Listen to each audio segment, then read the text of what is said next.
गायत्री मंत्र से प्रारंभ करेंगे। गायत्री मंत्र। ओम भूर्भुवः स्वः तत्सवितुर्वरेण्यं भर्गो देवस्य धीमहि धियो यो नः प्रचोदयात्। सभी भाई बहनों को प्रणाम।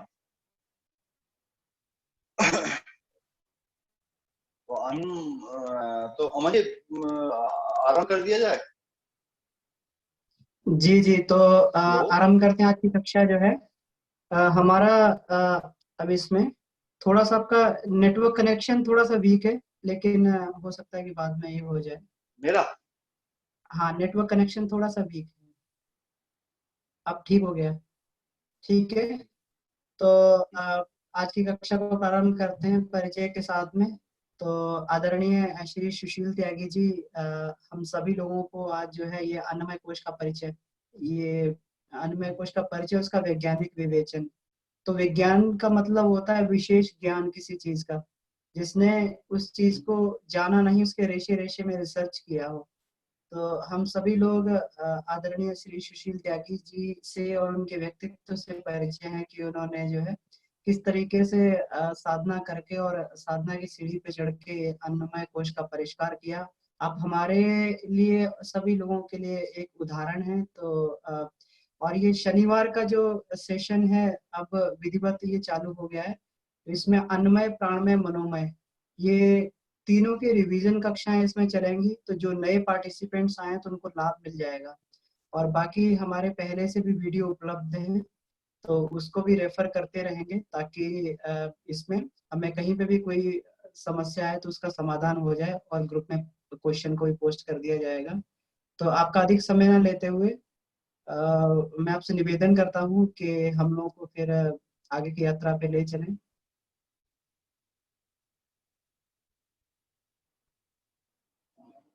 सभी साधक भाई को मेरा प्रणाम।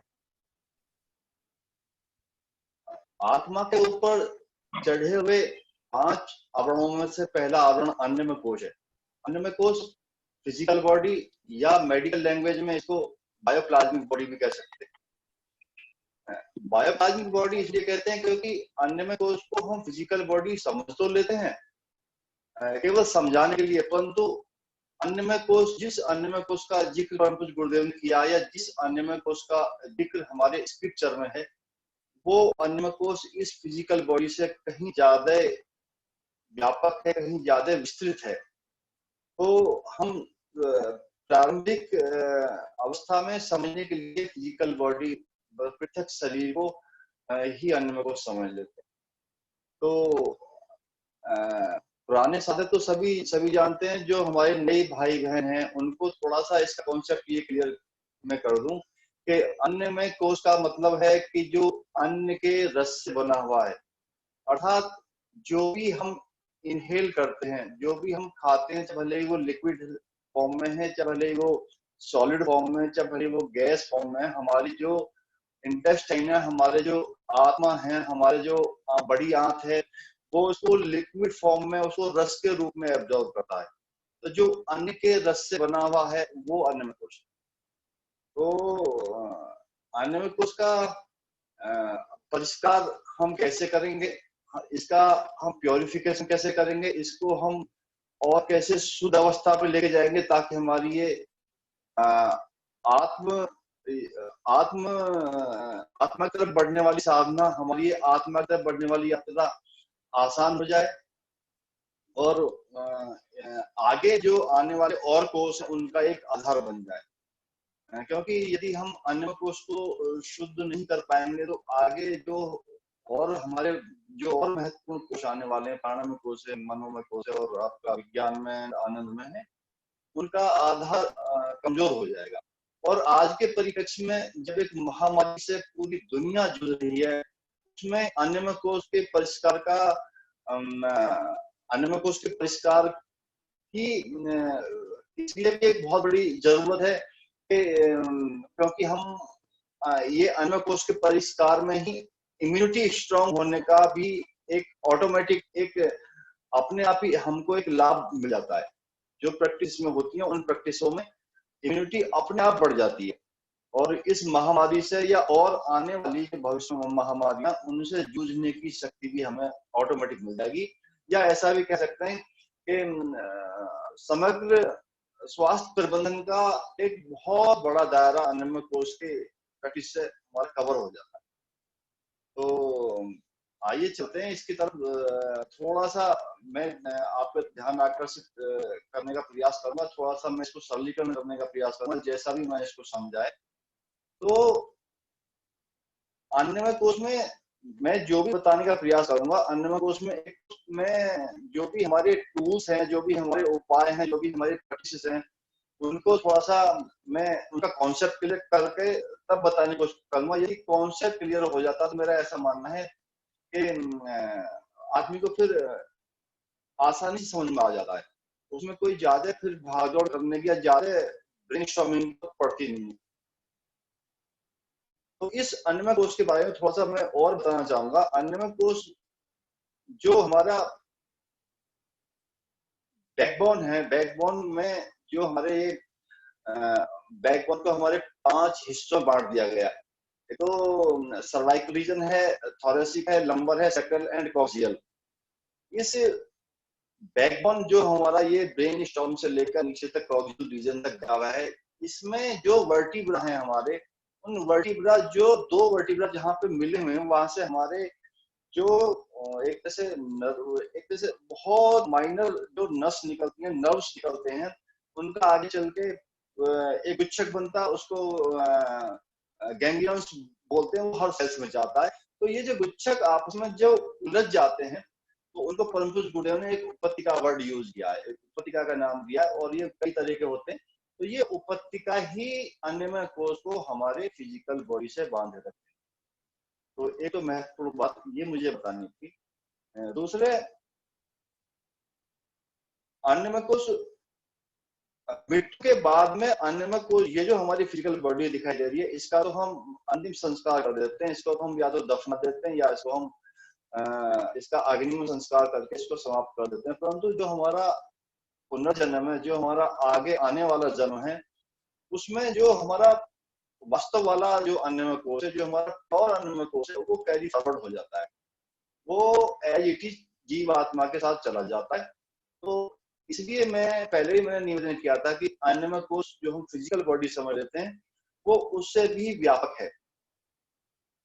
अन्नमय कोश को मैं मुद्दे की बात पाता हूँ, अन्नमय कोश को इम्प्रूव करने के, अन्नमय कोश को यदि हम अपने को सुधार लें, यदि हम अपने को शुद्ध कर लें, यदि हम इसका परिमार्जन कर लें, तो इसके हमें 3 लाभ मिलते हैं। परम पूज्य गुरुदेव ने इसके 3 लाभ बताए हैं। पहला लाभ है इसका निरोगिता, हमारी सारी बीमारी दूर हो जाएंगी। और ये लाभ हाथों हाथ लेकर देखा जा सकता है कि जैसे आज तो आज, जैसे अभी हम चाहें तो अभी इसको महसूस कर सकते हैं। अभी से मतलब हम इसकी प्रैक्टिस शुरू करें तो ये इसका धीरे धीरे हमको इसका रिजल्ट दिखना शुरू हो जाता है। यदि हम निष्पक्ष भाव से इसको ऑब्जर्व करें, इसकी एक चेकशीट बना लें हम अपनी, तो वो हमें 100% दिखनी शुरू हो जाती है।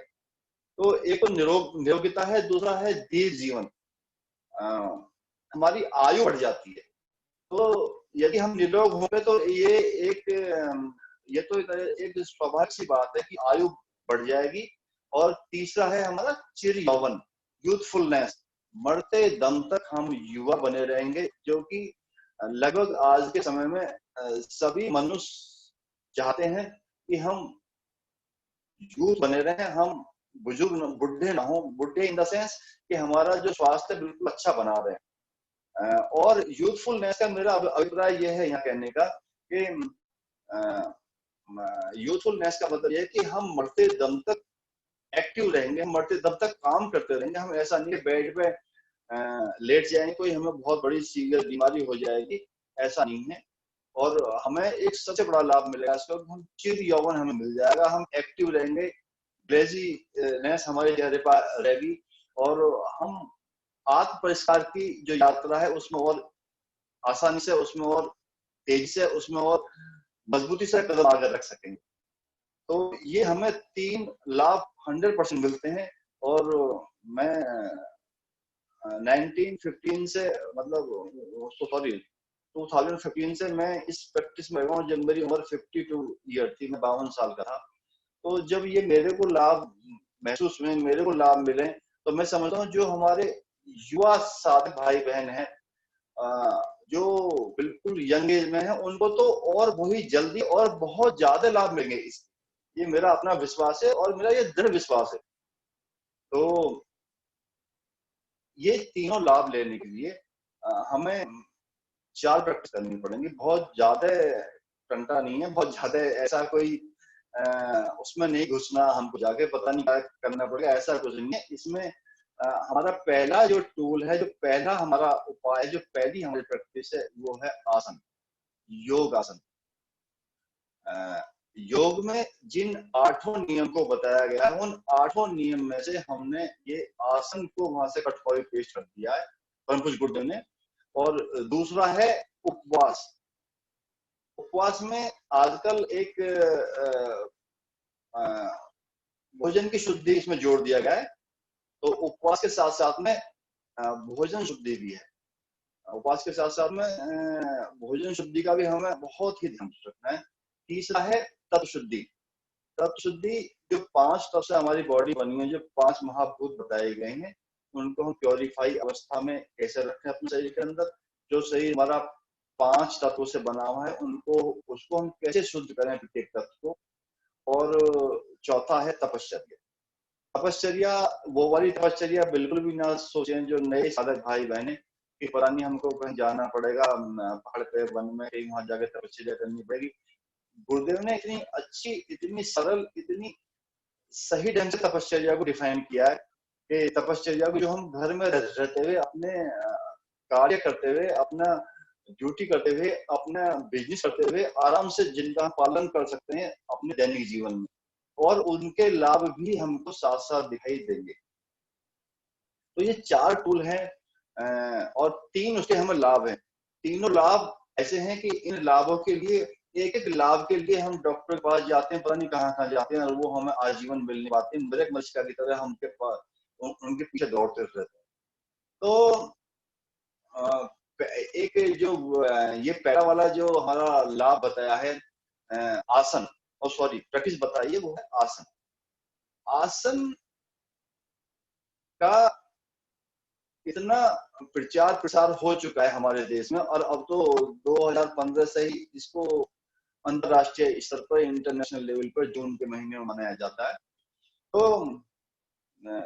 आसन सभी जानते हैं कि आसन की प्रैक्टिस करने से, आसनों का अभ्यास करने से हमारे शरीर में एक स्वस्थता आती है, एक एक्टिवनेस आती है। परंतु थोड़ा सा कॉन्सेप्ट मैं ये क्लियर करना चाहूंगा यहाँ पे कि आसन हमारी बॉडी पे कैसे प्रभाव डालता है। देखिए हमारा जो एक सॉरी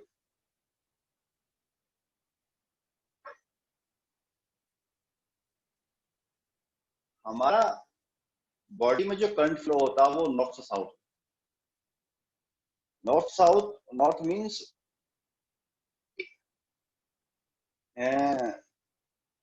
जो हमारा ब्रेन स्टेम है, इसको हम नॉर्थ मान लेते हैं। स्पाइनल कॉर्ड जो हमारा जहाँ शुरू होता है उसको नॉर्थ मान लेते हैं, और जहाँ पे नीचे कॉक्सियल रीजन में समाप्त होता है उसको हम साउथ मान लेते हैं। तो ये जो 33 वर्टिब्रा हैं, ये पूरा हमारा ब्रेन, वो हमारा बैकबोन है। तो इस करंट फ्लो में जो हमारा, इस करंट फ्लो में जहाँ प्रॉब्लम होती है, परम गुरुदेव ने बोला कि वो हमारे कुछ वो जम जाते हैं इसके अंदर, उनको बोलते हैं विष बलूका। विष बलूका जम जाती है, और उससे करंट फ्लो में प्रॉब्लम होती है। बॉडी के अंदर कुछ हमारे मर्म स्थल हैं, उनमें हमें पेन होना शुरू हो जाता है, उनमें रुकावट होना शुरू हो जाती है। तो आसनों के द्वारा हम उसको शुद्ध कर सकते हैं। आसनों के द्वारा हम उनको दूर कर सकते हैं। तो इसमें परम पूज्य गुरुदेव ने बहुत सारे आसन हैं, 84 लाख योनियां हैं, 84 लाख ही आसन बताए गए स्क्रिप्चर में। तो परंतु गुरुदेव ने उसमें से केवल 8 आसनों को आवश्यक बताया। उन 8 आसनों की प्रैक्टिस हम करेंगे तो 100% हमारा जो फिजिकल बॉडी है ये स्वस्थ हो जाएगी। हमारा जो करंट फ्लो है, हमारा जो बॉडी के अंदर प्राण का फ्लो है, जो हमारे अंदर जो और जो हमारे अंदर जो और गंदगी जमा हो जाती है वो इन 8 आसनों से दूर हो जाती है। तो गुरुदेव ने 4 उपयोगी आसन बताए और 4 महाप्रभावी आसन बताए। 4 उपयोगी आसनों में सर्वांगासन है, बद्ध पद्मासन है, पादहस्तासन है और उत्कट आसन। ये 4 आसन जो हैं ये पैरों, हाथ में पैरों को मजबूत करने वाले आसन हैं और इनकी प्रैक्टिस आसानी से हो जाती है। जब मैंने 52 साल की उम्र में इनकी प्रैक्टिस शुरू की थी तो मेरी बॉडी में इतना मतलब इतनी स्टफ हो गई थी, बॉडी इतनी वो कड़ी हो गई थी कि बॉडी को मोड़ने तोड़ने बहुत प्रॉब्लम होती थी, बहुत कठिनता मुझे महसूस होती थी। उसके बावजूद धीरे प्रैक्टिस करने पे ये सब कुछ होता चला गया और आज के टाइम में मेरी फ्लेक्सिबिलिटी अवस्था जितनी मुझे जरूरत है उतनी बन चुकी है। तो इन 4 आसनों को, सर्वांगासन को, बद्ध पद्मासन को, पादहस्तासन को, उत्कट आसन को नेट पे देख के, पुस्तक में देख के हर आदमी आसानी से कर सकता है। जो बच्चे कर रहे हैं, जो साधक भाई बहन पहले से कर रहे हैं, उनके लिए तो कोई समस्या है ही नहीं। और 4 प्रभावी आसन गुरुदेव ने बताए हैं, उनमें पश्चिमोत्तानासन है, मयूर आसन है और हमारा ये भुजंगासन है और धनुरासन है। ये 4 आसन जो है हमारे पेट और पीठ को मजबूत बनाने वाले आसन है। इनसे हमारा पेट का सारा सिस्टम जो हमारा ये पेट का सिस्टम सारे हैं, किडनी है, हमारा लीवर है और भी जो इसमें हार्ट है, ये सब इससे बहुत मजबूत होते चले जाते हैं। परम पूज्य गुरुदेव ने एक पतंजलि परंपरा में परम पूज्य गुरुदेव ने एक दुनिया को, एक विश्व को, एक हम सभी को एक नया आसन खोज कर दिया है। उसका नाम प्रज्ञा योग है। वो 16 आसनों का एक कॉम्बिनेशन है। उसको करने से हमको केवल इन 8 आसनों से फिर 4 आसन की करने की आवश्यकता ही रह जाती है। तो आसनों का बॉडी पे जो प्रभाव है वो अचूक है और आसनों से पहले हमको थोड़ा सा वार्म अप कर लेना है। हमको वार्म अप इसलिए कि ताकि जो हमारी बॉडी के अंदर फ्लेक्सिबिलिटी समाप्त हो चुकी है, जो इसे शुरू करेंगे उनके लिए मेरा ये निवेदन है। जो पहले से कर रहे हैं उनके लिए तो वो तो सब जानकार ही हैं, तो थोड़ी सी वार्म अप कर लेना है, थोड़ी सी, ताकि फ्लेक्सिबिलिटी हमारी बॉडी के अंदर आ जाए और इनका अभ्यास करने में हमें आसानी हो। और प्रज्ञा योग तो इतना बढ़िया है, इतना अच्छा है, मैंने अपनी बॉडी पे इतना इसे यूज किया है और बहुत ही इसके लाभ हैं और साधकों को अवश्य ये महसूस देंगे। तो एक बात और मैं बताना चाहूंगा कि आसन करने से पहले थोड़ा सा जॉइंट मूवमेंट भी कर लेना। जॉइंट मूवमेंट को योग में संधि संचालन भी कहते हैं या सूक्ष्म व्यायाम भी कहते हैं। ये जितनी हमारे बॉडी में जहां भी जॉइंट है बॉडी के अंदर, ये जॉइंट एक तरह से हमारी बॉडी के सेडिमेंटेशन पे है। जो भी प्रोसेस बॉडी के अंदर हो रहा है, जो भी हमारा पाचन तंत्र है, हमारा नर्वस सिस्टम है और जो भी हमारा तंत्र अंदर सिस्टम काम कर रहा है, जो वो काम करता है तो या हमारी थिंकिंग प्रोसेस है या हमारा काम कर्म वाला प्रोसेस है, ये इस करने से जो भी गंदगी जनरेट होती है वो उसमें से कुछ गंदगी हमारी जॉइंट में जम जाती है। सेडिमेंटेशन पिट जैसे मैंने बताया तो वो नीचे जम जाती है और आफ्टर सम आज तो 35 साल के बाद ही महसूस होने लगता है, वरना ओल्ड एज में जाके फिर वो गठिया के रूप में, वो और किसी बीमारी के रूप में हमें महसूस देने लगती है। तो जॉइंट मूवमेंट करने से क्या होगा, प्रत्येक जॉइंट का मूवमेंट करना है। जॉइंट मूवमेंट करने से क्या होगा कि वो गंदगी जो रात प्रोसेस में, बॉडी के प्रोसेस में जो जमी है या जनरेट हुई है, वो गंदगी वहां से हट जाएगी, वो निकल जाएगी। तो हम और आगे के अभ्यास करने के लिए आसनों का वो हमें आसानी रहेगी और हम उनको बहुत ही अच्छी तरीके से कर पाएंगे। तो इसलिए एक तो वार्म अप, जॉइंट मूवमेंट और उसके बाद में हम आसनों का अभ्यास कर सकते हैं। आसनों के अभ्यास में मैं फिर निवेदन करूंगा अपने सभी भाई बहनों से कि एक जो हमारा एंडोक्राइन सिस्टम है, थोड़ा सा उसका मैं जिक्र कर देता हूँ। एंडोक्राइन सिस्टम ही 70 से 80% स्वास्थ्य को मेंटेन रखता है, या ऐसा कहें कि जो अच्छा स्वास्थ्य है वो इस एंडोक्राइन सिस्टम पे ही डिपेंड करता है। और एंडोक्राइन सिस्टम में जो हमारी 8 ग्लैंड है, उन ग्लैंड से जो सीक्रेशन हो रहा है हार्मोन्स का, उन पर मेडिकल साइंस का उसको कम या ज्यादा करने का आज तक मेडिकल साइंस का कोई कंट्रोल नहीं है। मेडिकल साइंस उसको मैनेज तो करवा देता है दवाई देके बाहर से, या बाहर से कोई हार्मोन्स देके, परंतु जो हमारी ग्लैंड है उनकी एक्टिवनेस को आसनों के अलावा और किसी भी तरीके से आज के टाइम में मेंटेन नहीं रखा जा सकता। तो एंडोक्राइन सिस्टम में हमारी 8 ग्लैंड्स आती हैं। पीनियल है, पिट्यूटरी है, थायराइड है, थाइमस है, एड्रिनल है, और हमारा ये पैंक्रियाज है, गोनेड्स है। तो इनको भी जादू के तरीके से असर डालते हैं आसनों के अभ्यास। और यदि ये हमारे ग्लैंड एक्टिव रहेंगे तो मेडिकल साइंस का भी और परमपुरुष गुरुदेव का भी ये विचार है, ये कहना है, ये उनका आश्वासन है कि स्वस्थ हमारा फिजिकल बॉडी बिल्कुल स्वस्थ रहेगी, हम एक्टिव रहेंगे, हमें डॉक्टर्स के पास जाने की बिल्कुल जरूरत नहीं पड़ेगी। तो एंडोक्राइन सिस्टम को हमारे कंट्रोल रखता है, हमारी बॉडी के करंट को, जो करंट हमारा ईसीजी में, ईईजी में, और भी जो आफ्टर ग्राफ सभी के बनने लगे हैं, जितने भी ग्राफ हमारे ये पैथोलॉजी लैब में बनाए जाते हैं, उन सबको मेंटेन रखने में आसन हमारे बहुत काम करते हैं। और बहुत सारे रोगों को जो हमें पता भी नहीं है, उन रोगों को भी हटाने में हमारी बहुत मदद करते हैं। ये मेरा अपना स्वयं का एक्सपीरियंस है, और मैं ये विश्वास के साथ और दृढ़तापूर्वक बता सकता हूँ कि जो भी हमारे नए भाई बहन ये शुरुआत कर रहे हैं, या पुराने भाई बहन भी जिनको जरा सा भी कुछ वो है, समस्या है, तो मेरा अपना मत है कि ऐसा है नहीं, कहीं ना कहीं प्रॉब्लम है जो हम कहीं छोड़ चुके हैं, या कुछ हम कहीं गलती हमसे हुई है। दूसरा टूल है, दूसरा जो प्रैक्टिस हमारी, वो उपवास।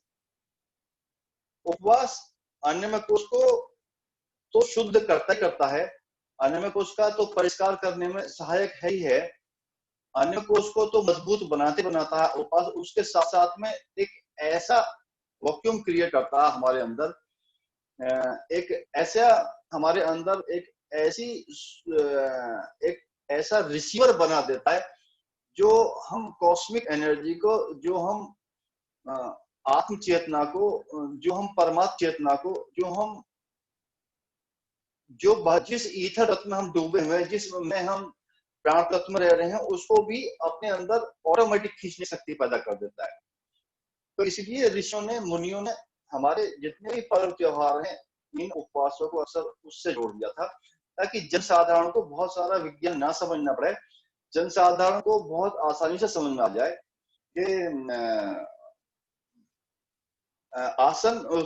उपवास का कितना महत्व हमारे जीवन में। इसलिए हर पर्व त्योहार से उपवासों को जोड़ दिया गया था। उपवासों का एक और भी महत्व है हमारे फिजिकल बॉडी में, कि जो अभी मैंने जिक्र किया था उपत्याओं का। जरा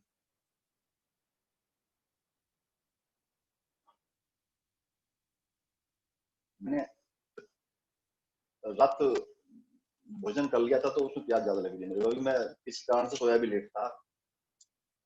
तो जो उपत्या वर्ड गुरुदेव ने यूज किया, जो हमारे नर्व क्लस्टर्स बन जाते हैं, जो हमें बांधे रखते हैं फिजिकल बॉडी से, और जिनसे बहुत सारे हमारे रोग भी, जिनके विकृत होने से बहुत सारे रोग भी हो जाते हैं, और जिनके शुद्ध होने से वो रोग खत्म भी हो जाते हैं। तो उपवास उन उपत्तिकाओं का शोधन करने में, उन उपत्तिकाओं को प्योर करने में, उन उपत्तिकाओं को सही करने में सबसे बड़ा टूल यही है। उपवास या उन उपत्तिकाओं पर और किसी का फर्क नहीं पड़ता है। तो ये हमारी 96 प्रकार की उपत्तिका है, और 96 प्रकार की उपत्तिकाओं में से परम पूज्य गुरुदेव ने गायत्री महाविज्ञान में, या वामन नंबर 13 में 10-12 इनका जिक्र भी किया है, 10-12 उपपत्तिकाओं का। इनमें से इंदिका है, युक्त हिंसा, हिंसा है, दीपिका है, मोचिका है, कुसा है, असिता है, उद्गीत है, अमाया है, गुसारवी है, कपिला है। तो ये 10-12 उपपत्तिकाओं साधक मैं यहाँ बताऊंगा, समय इतना नहीं है, आप इसको बुक में से पढ़ सकते हैं। इनको शुद्ध करने का हमें कितना फायदा है और कितना नुकसान है, क्योंकि उपवास का उपपत्तिकाओं के संशोधन और परिमार्जन और उनके संतुलन करने में कितना बड़ा संबंध है, कितनी बड़ी उसकी उपयोगिता है उपपत्तिकाओं की, ये आपको पुस्तक में पढ़ के बहुत आसानी से समझ पाएंगे। और यदि पुस्तक में समझ में नहीं आएगा तो अमन जी हैं, बाबू जी हैं, इनसे जो सारा क्लियर हो जाएगा। तो उपवास के बारे में और आगे बताता हूँ। उपवास परम पूज्य गुरुदेव ने 5 तरह के उपवास बताए हैं, जिनको साधना के स्तर पर 5 भागों में बांट दिया गया है। एक तो पाचक है, शोधक है, शामक है, और पाचक है, शोधक है, शामक है, पावक है और आनक है, आनस है। तो ये 5 तरह के उपवास जो हैं, इनको हम अपनी मनस्थिति के अनुसार, अपनी और लाइफ स्टाइल के अनुसार, अपनी रिक्वायरमेंट के अनुसार आसानी से कर सकते हैं। और ऐसा नहीं है कि बहुत ही ज्यादा जाके हमें इनमें कठिनता आएगी। अपने लाइफ स्टाइल में, अपने दैनिक जीवन में इनको हम आसानी से निभा सकते हैं। जैसे मैं एक पाचक उपवास के बारे में बताता हूँ। पाचक उपवास एक इतना साधारण उपवास है कि जब तक भूख ना लगे तब तक ना खाएं। यदि हमने कहीं गरिष्ठ भोजन कर लिया तब तक, यदि हमने कहीं ज्यादा भोजन कर लिया, कहीं ओवर डाइट ले लिए गलती से, तो हम नेक्स्ट टाइम जब खाना खाएं, हम नेक्स्ट टाइम जब भोजन करें, जब हमारा पहला वाला पच जाए, इस बीच हम पानी पीते रहें। तो ये बहुत साधारण है।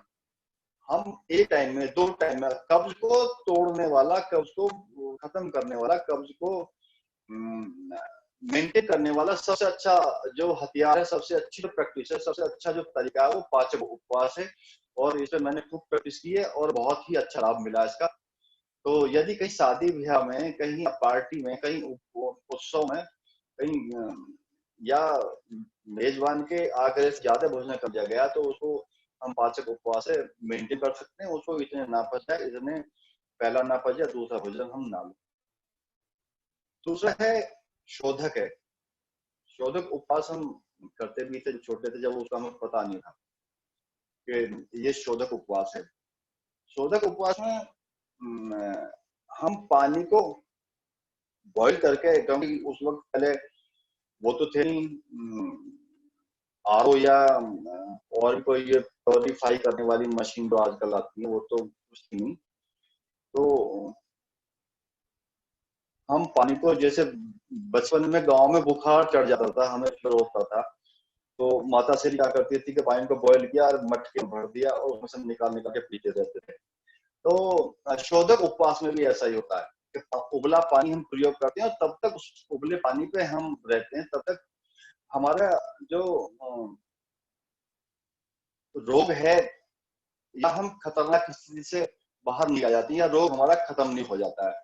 पानी में हाइड्रोजन ऑक्सीजन है, वो हमें कमजोरी नहीं आने देगा। और जो अंदर हमारे प्रोसेस चल रहा है, जो हमारे शरीर की क्रिया अंदर हो रही है, जो हमें बाहर से दिखाई नहीं देती हैं, उन क्रियाओं के द्वारा जो गंदगी पैदा हो रही है, जो मल बन रहा है, उस मल को पानी डाइल्यूट करके उस मल को घोल के बाहर निकलता रहेगा और कमजोरी नहीं आने देगा। और रोग प्रतिरोधक क्षमता, जो आज के टाइम में, आज के समय में सबसे ज्यादा जरूरत है, इस कोरोना की महामारी के समय में इम्यूनिटी वर्ड बहुत सुनने में आ रहा है। प्रतिरोधक क्षमता अब महसूस दे रही है लोगों को कि यदि प्रतिरोधक क्षमता हमारी अच्छी है या होती तो कोरोना अटैक नहीं करता। तो शोधक उपवास से हमारी इम्यूनिटी भी बढ़ती है। आगे है, तीसरा है हमारा शामक है। शामक में हम जो वो विचार हैं हमारे, जो हमारा थॉट प्रोसेस है, ये जो विकृत हो जाता है, जो चिंतन है हमारा बिल्कुल जब लीक से हट जाता है, या हम विकृत चिंतन में चले जाते हैं, तो शामक उपवास उसमें बिल्कुल रामबाण की तरह काम करता है। और शामक उपवास में जो हमारी दुष्प्रवृत्ति है और विकृत उपतिकाओं का शोधन करने में भी शामक उपवास बहुत बड़ा काम करता है। शामक उपवास में सबसे बड़ा जो हम प्रैक्टिस करते हैं, शामक उपवास में जो सबसे बड़ी एक तो हम लिक्विड पर रहते हैं, लिक्विड इन द सेंस कि जो भी चीज हम लेंगे वो लिक्विड फॉर्म में लेंगे। दूसरे, शामक उपवास में मान वो चिंतन हमें खूब करना पड़ेगा और स्वाध्याय। तो हमारी जो उपत्तिकाओं का शोधन है वो बहुत ही तेजी से और बहुत ही आसानी से हो जाएगा। तो हम इसमें लिक्विड लेंगे और मानसिक चिंतन करेंगे। और चौथा हमारा वह है आनस। आनस उपवास वो होते हैं जो किसी विशेष प्रयोजन के लिए या विशेष शक्ति को अपनी तरफ खींचने के लिए, आकर्षित करने के लिए विशेष दिन या विशेष तौर पर किए जाते हैं, वो आनस उपवास कहलाते हैं। आनस उपवास में जैसे दिन के अनुसार हम बहुत सारे करते हैं, कोई मंडे का व्रत रखता है, कोई संडे का रखता है, ट्यूसडे का रखते हैं हनुमान जी का।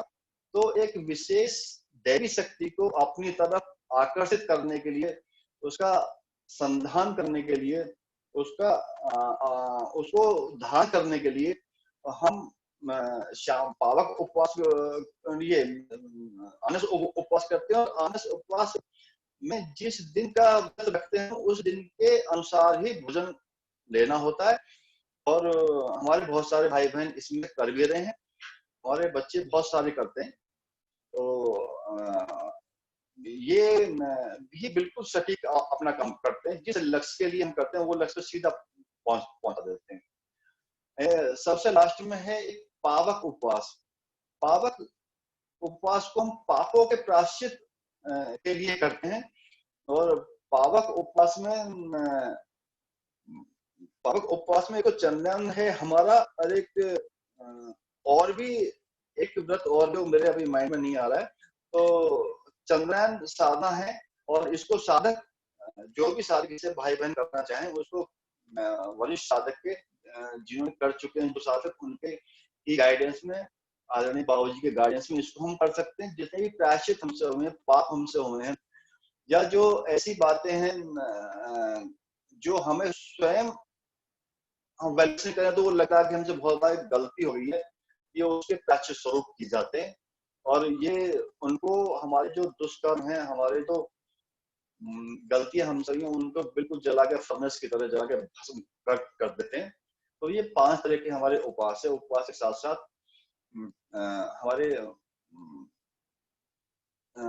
जो भोजन हम करते हैं, जो हमारा आहार है, आहार शुद्धि का भी हमें बहुत ज्यादा ध्यान रखना है। और आज के समय में तो आहार शुद्धि बहुत ही आवश्यक है। हाइजीन एक वर्ड अभी सुनने में आया कुछ दिनों से ही। उस हाइजीन वर्ड,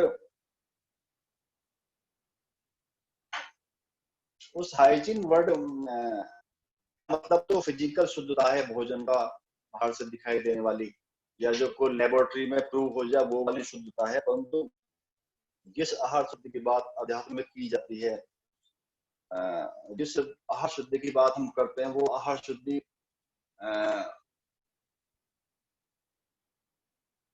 थोड़ा सा हटके है। और इसमें बहुत ज्यादा घबराने की, बहुत ज्यादा उसकी ऐसी कोई आवश्यकता नहीं है कि हम कि क्या होगा, कैसे होगा। आदरणीय बाबूजी एक बात बताते हैं कि बाजार से लाके प्रत्येक चीज, जो भी चीज बाजार में खाने की वो लाके देखी जाए, और जो हम अच्छी है, जो सुपाच्य हो, उसको हम खाएं, बाकी को छोड़ दें, उससे दोस्ती कर लें। तो ये आहार शुद्धि का एक सबसे अच्छा तरीका है। और सात्विक हो हमारा भोजन,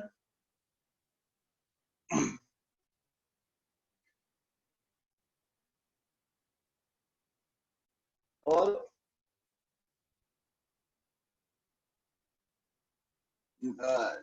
नेशनल इंस्टीट्यूट अमेरिका में ये पाया गया था कि जो कैंसर का रोग है वो भी यदि अपनी आहार शुद्धि करेगा तो वो कैंसर तक ठीक हुआ है उसे।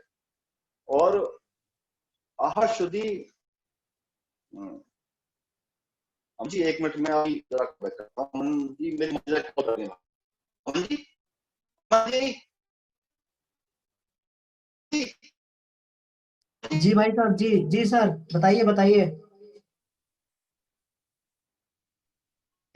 आप जब कॉल करनी एक हाँ, तो इसमें मुझे लग रहा है कि ये आपका नेटवर्क कनेक्शन भी वीक हो गया है कुछ।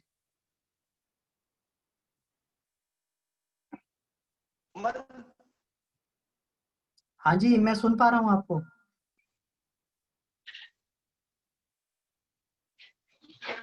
अमन जी मैं अभी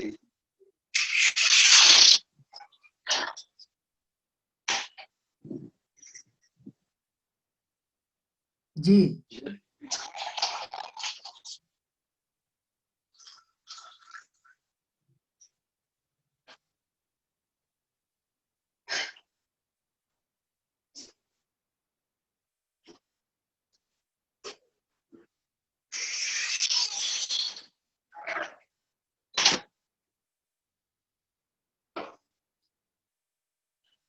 इंटरनेट कनेक्शन और वीक लग रहा है थोड़ा सा।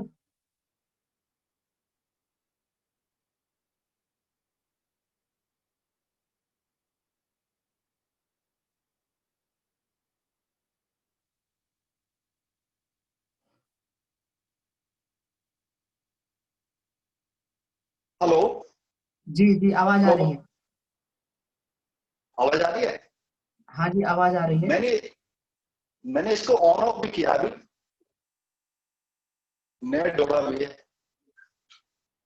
हेलो, इंटरनेट थोड़ा आगे सा सर। वीक है, कनेक्शन थोड़ा सा। आपका मोबाइल फोन से चल रहा है? जी मोबाइल से है सर। जी जी जी जी। तो मैं शुरू करूं? हाँ जी जी जी, किया जा आवाज आ सकता है। रही है? जी जी, आवाज आ रही है। तो तो एनिमल उसकी को प्योरीफाई करने में आहार शुद्धि का बहुत बड़ा रोल है। तो इसमें मैं ज्यादा न बताते हुए, क्योंकि समय की भी बाध्यता होगी, ज्यादा मैं बताते हुए बस इतना ही बताऊंगा कि एक एग्जाम्पल ये भी दूंगा कि कुछ गुरुदेव ने का मैं एक लिखा हुआ कोड कर रहा हूँ बार बार कि परम गुरुदेव ने कहा कि आहार विहार की शुद्धि तथा उपासना की नियमितता से अनियमित कोष की साधना आगे बढ़ती है तथा साधक स्फूर्तिवान और स्वस्थ बनना चाहता है।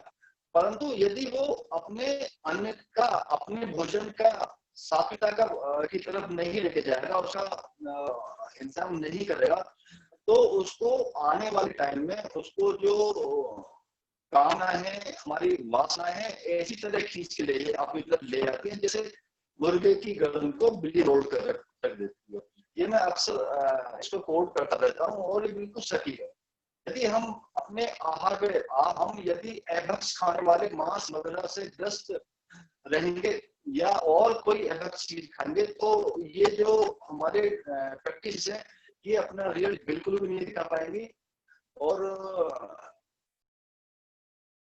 और ये बात भी आप समझ लीजिए कि यदि आने को उसका परिष्कार हम नहीं कर पाएंगे तो आगे आने वाले जो हमारे और जो हमारे कोशिश हैं उनका हम परिमार्जन बिल्कुल नहीं कर सकते।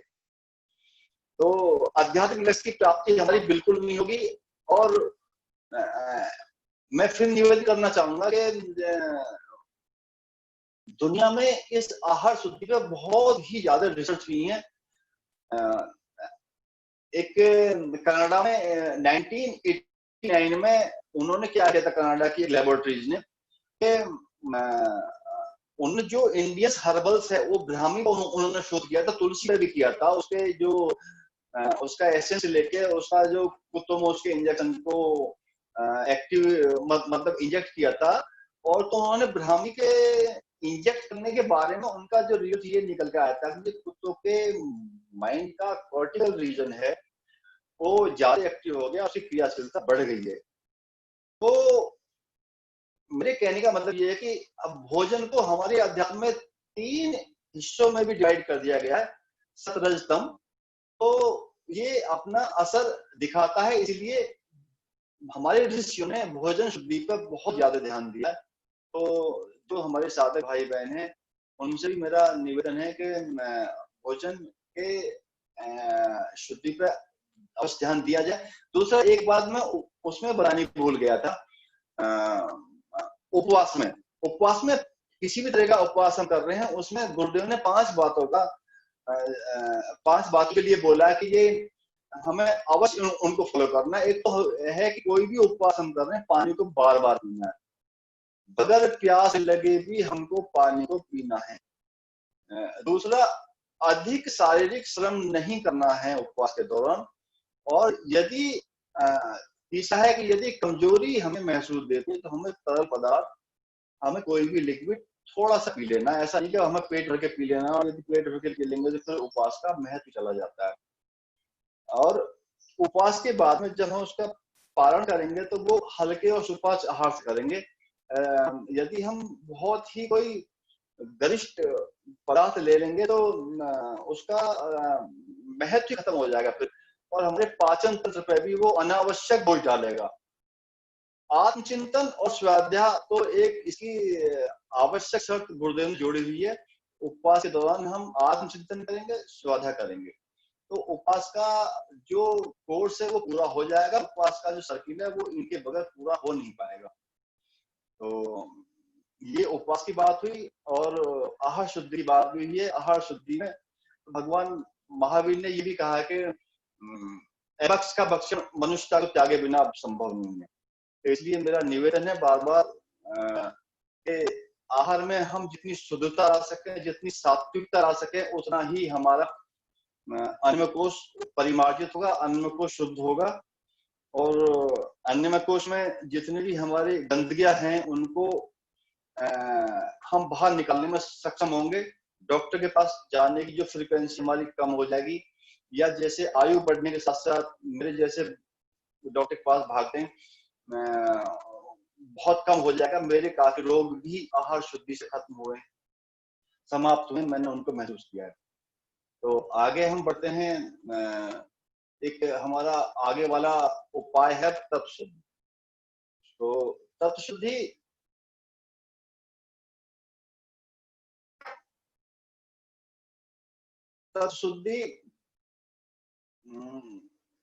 हमारी बॉडी 5 तत्वों से बनी हुई है, पृथ्वी, जल, अग्नि, वायु और आकाश।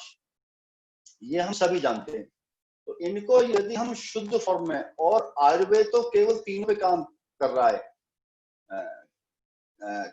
कफ, आयुर्वेद तीनों पे काम करता है, जल, अग्नि और वायु पे। बात फिर कफ, तीनों पे काम कर रहा है। 2 को तो वो स्थायी मानता है कि पृथ्वी तो आधार है ही हमारा, और आकाश एक तरह से विचार है, शब्द है।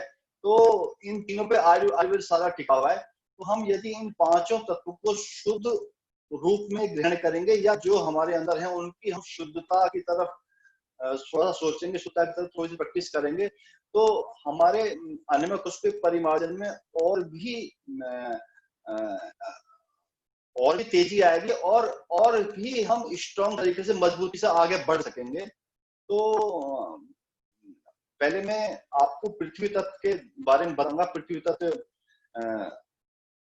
का शोधन तो पहले गांव में बहुत आसानी से होता था। अब तो इनमें हम जाते हैं नेचुरोपैथी वाले के पास में, तो वो मड बाथ वगैरह कराते हैं। और गांव, और पहले तो मैंने कुछ हिस्सों में वहां ये भी देखा है कि गांव में पहले हम हल चलाते थे। मैंने खूब हल चलाया है। गांव में हम हल चलाते थे, गांव में हम खेती में काम करते, नंगे पैर घूमते थे, तो पृथ्वी तत्व ऑटोमेटिक आता रहता था। और पृथ्वी तत्व में एक पृथ्वी तत्व कितना हमें शुद्ध करता है, ये भी मैं एक आपको एग्जांपल गांव की तरफ से दूंगा। पहले गांव के अंदर सोप वगैरह, या कोई लिक्विड सोप या सोप केक जो हमारे जिस फॉर्म में हम देख रहे हैं, ये नहीं होते थे। तो हम यदि हाथ भी गंदगी से साफ करते थे तो हम मिट्टी से करते थे। तो उसकी शोधन करने की क्षमता बहुत ज्यादा है मिट्टी की। और पृथ्वी तत्व की एक खासियत ये भी है कि वो अपने अंदर एब्जॉर्ब बहुत जल्दी कर लेता है। जैसे जिस एरिया में हम कहीं पशु वगैरह बांधते थे गाँव में, तो वहां उनके काफी दिन बाद तक भी, मान लो हमने 1 महीने से बहाने बंद कर दिए, उसके बाद भी वहां उनके मलमूत्र की जो महक थी, जो गंध थी, वो आती रहती थी। उससे ये साबित होता है कि पृथ्वी अपने अंदर सोख ही लेती है, बहुत सारी गंदगी को सोख लेती है। मेरे ये उदाहरण देने का मेरा यहाँ पे केवल यही उद्देश्य है कि पृथ्वी अपने अंदर गंदगी को सोख लेती है। पृथ्वी अपने अंदर जो हमारी और रोग के कीटाणु, उनको भी सोख लेती है। गांव में आज भी पीली मिट्टी का बहुत प्रयोग होता है, और अब शहर में हम मर्द बात कर सकते हैं, अपने भी लाइफ स्टाइल के अनुसार, अपने समय के अनुसार, अपनी सुविधा के अनुसार हम किसी भी दिन कहीं अच्छी चिकनी मिट्टी ले आए। देखिए ऊपर की लेयर जो है लगभग 1 फीट की लेयर से नीचे की मिट्टी हमने, मैं तो कहूँगा लगभग 10 फीट से गहराई की मिट्टी ले, किसी का बोरिंग वगैरह कहीं हो रहा हो तो वहां से हम ला सकते हैं, क्योंकि 1 फीट की लेयर में इंसेक्टिसाइड, पेस्टिसाइड और फर्टिलाइजर का बहुत ज्यादा हम प्रयोग कर रहे हैं, तो वो हमें मिलेगा और वो हमारे शरीर पर हानिकारक प्रभाव भी डाल सकता है।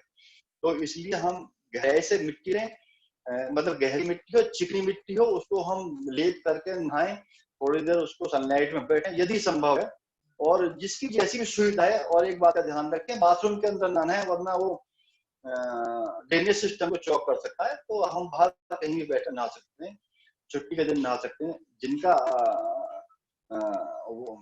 जिनको आसानी है वो रोजाना भी इसको कुछ टाइम तक कर सकते हैं। बाबूजी बताते हैं कि उन्होंने 5-5 साल तक एक पोस्ट पे प्रयोग किया है। तो पृथ्वी तत्व हो गया। अब है जल तत्व। जल तत्व तो पंकज गुड़े ने भी कहा कि सुबह सुबह हमको जल पीना है ही है, और वो एक क्रिया जो है ऊषापान, तो हमें मैक्सिमम जल पीना है। जल हमें शुद्ध रूप में लेना है। आज के समय में तो प्रॉब्लम है ही है, जल को बॉईल करके लिया जा सकता है। जरूरी नहीं है कि गांव में हर जगह हमारा आरओ हो, हर जगह हमारा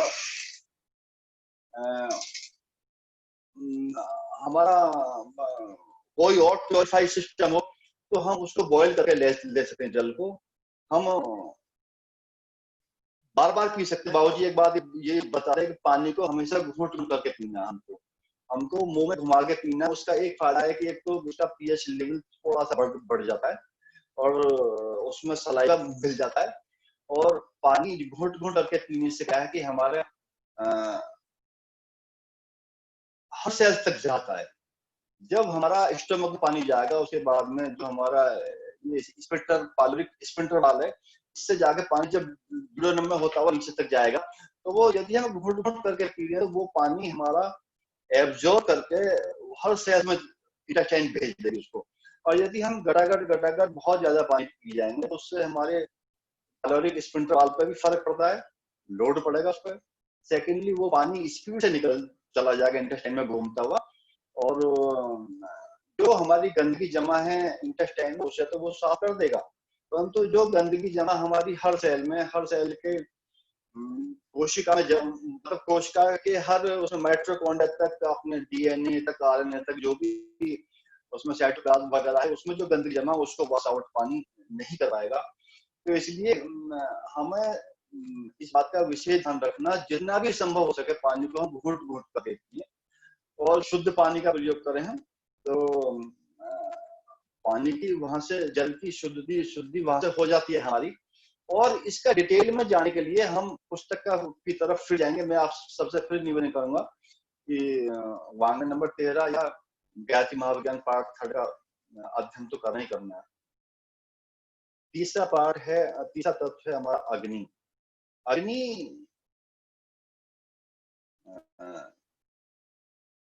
हम अग्नि के लिए धूप में बैठ सकते हैं, हम अग्नि के लिए यज्ञ हम करते हैं ही हैं, तो उससे भी हमारी जो अग्नि तत्व है उसकी शुद्धि हो जाती है।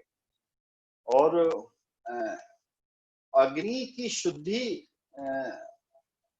मैंने जो एक्सपीरियंस किया, जो एक्सपेरिमेंट किया, मैंने तो धूप में बहुत ज्यादा किया है, क्योंकि मेरा फील्ड जॉब है। तो मैं धूप में जान के भी घूमता था और जान के बैठा भी था, तो उसमें मुझे काफी उससे लाभ हुआ है। और चौथा है वायु। वायु की शुद्धि हम प्राणायाम से कर सकते हैं। और प्राणायाम एक अचूक प्रैक्टिस है, वायु तत्व को शुद्ध करने के लिए। और वायु तत्व के विकृत होने से ही हमारी गठिया, जोड़ों में दर्द और बहुत सारे हमें बीमारी हो जाती है।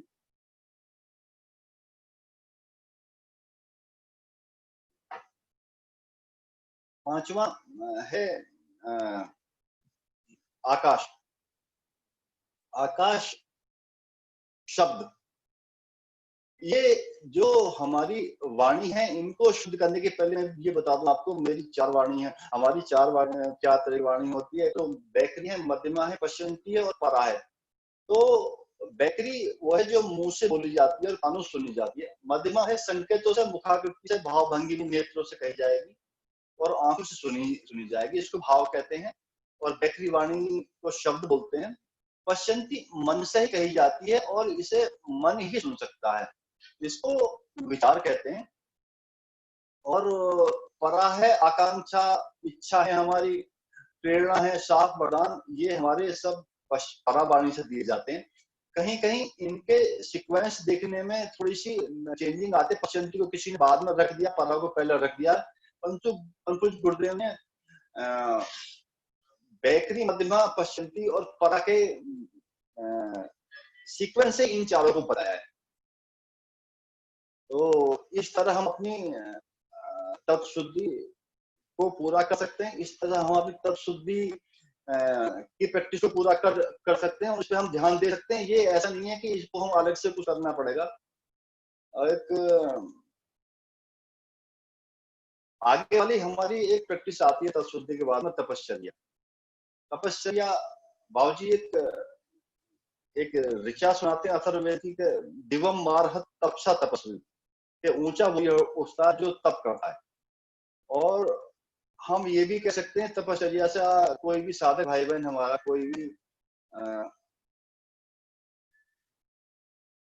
कोई भी साधक भाई बहन हमारा ये ना समझे कि हमको गेरुआ वस्त्र पहन के कहीं जाना है, हमको कुछ करना है, कहीं पहाड़ पर जाना, वन में जाना, ऐसा नहीं है। ये तपश्चर्या सब हम घर में रहते हुए कर सकते हैं। और कुछ गुरुदेव ने 12 तरह की तपस्या बताई हैं। उसमें ऐश्वाद व्रत है, कर्षण है, तितिक्षा है, ब्रह्मचर्य है, प्रदातव है, पंचगव है, और आपका उपासना है, उपवास है। और ये 12 हैं हमारी। और इन 12 को हम एक महीना भी हम इनको कर सकते हैं। और इनको हम जैसे भी हमारी सुविधा हो ऐसे हम इन्हें कर सकते हैं। तो मैं इसी के साथ अपनी बात समाप्त करूंगा। मैं अमन जी, हेलो हेलो जी जी जी अमन जी, मैं इसलिए जरा अपसेट चला कि मैं रात भर जागा हूँ और माता श्री की तबीयत ठीक नहीं है। मैं अब जरा उधर जा रहा हूँ, तो मैंने अपनी बात ये शॉर्ट में सॉरी समाप्त कर दिया क्योंकि मेरा ध्यान ज्यादा उधर लगा हुआ था। हेलो जी जी जी, बहुत बहुत धन्यवाद। लेकिन आपने सारगर्भित शब्दों में बहुत कुछ हम लोगों को दे दिया। तो अरे ठीक है, तो नहीं, मैं बाबूजी हमारे बीच में है जी। तो बाबूजी, हाँ बीच में, तो अब आप आगे संभालें, मैं जरा माता की तरफ देखता हूँ। जी जी, और प्रश्न भी जिनके हों वो पूछते जी, जाइए, अपने अपने प्रश्न हैंड रेज कर दें, चाहे चैट में पोस्ट कर दें। मैं तब तक बाबूजी को अनम्यूट हाँ कर दूं। हाँ, जी, बाबूजी को अनम्यूट आप कर देना, बाबूजी इसका समापन करेंगे। मैं इसलिए थोड़ा सा जल्दी में हूँ, ठीक है? जी बिल्कुल बिल्कुल, ठीक है, धन्यवाद धन्यवाद।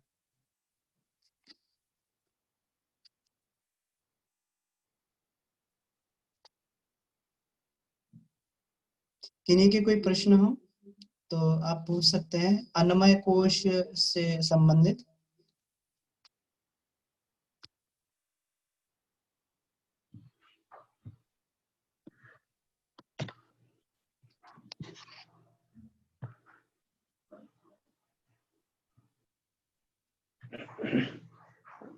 जी प्रणाम। पहले पार्टिसिपेंट से पूछा जाए कि कहीं अनसुलझी कोई बात लग रही हो तो हम उसको क्लियर करेंगे। जी बाबूजी प्रणाम। हैंड रेज करें या चैट में पोस्ट कर दें, कुछ भी अन्नमय कोश से संबंधित बात है तो।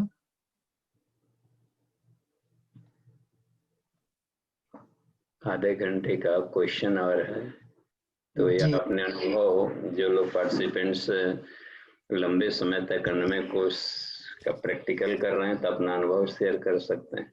जी सुरेंद्र जी आप अनम्यूट हैं। हाँ जी, प्रणाम भैया, प्रणाम बाबूजी।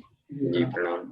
बाबूजी, जो आधुनिक विज्ञान है ये आत्मा और परमात्मा को बिल्कुल भी नहीं मानता। ये कहते हैं कि हमें सिद्ध करके बताइए कि आत्मा और परमात्मा होते हैं। बेसिकली हम लोग जब अभी रिसर्च मेथोडोलॉजी की क्लास कर रहे हैं पीएचडी के लिए, तो उन तर्कों को कैसे हम तर्कों के माध्यम से कहें कि आत्मा और परमात्मा होते हैं, कैसे सिद्ध करें उसकी प्रामाणिकता है। जी देखिए सुरेंद्र जी, इसको इस पचड़े में नहीं पढ़ना है।